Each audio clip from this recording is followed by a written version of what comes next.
Bonjour et bienvenue dans ce premier tutoriel du logiciel Maple. Dans ce tutoriel, nous allons faire un survol de l'interface du logiciel.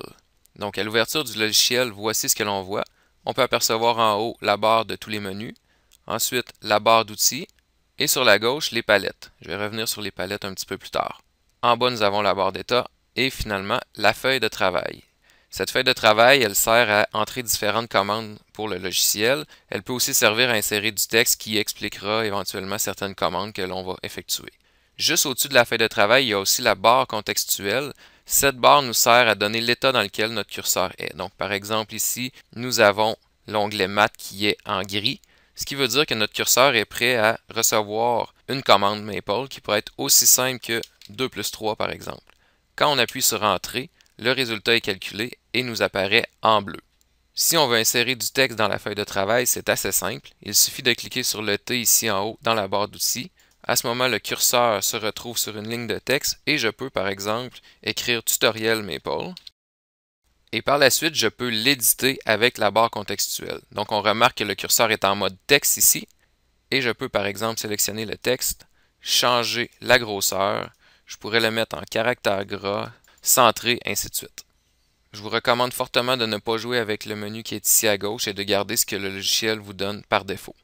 Si par la suite je veux insérer une nouvelle ligne de commande, il suffit de cliquer ici sur le petit icône dans la barre d'outils pour insérer une nouvelle ligne de commande.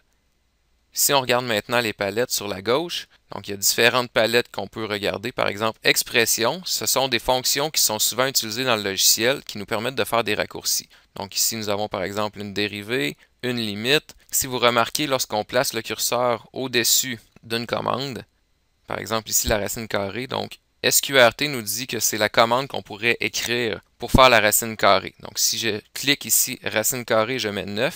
Le logiciel me calcule 3, mais je pourrais aussi bien écrire SQRT et entre parenthèses 9 qui va aussi me donner 3.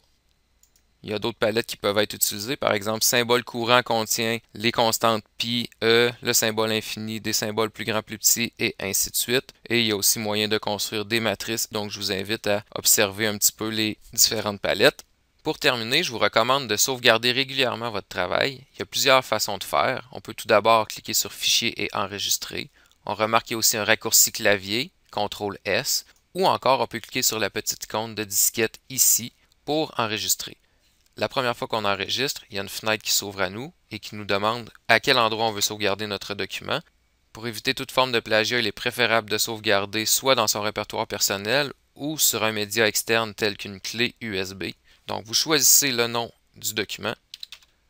Moi, j'ai choisi de l'appeler Tutoriel Maple. Pour simplifier la tâche, je vais l'enregistrer sur le bureau, chose que normalement on ne devrait pas faire lorsqu'on travaille sur un ordinateur public.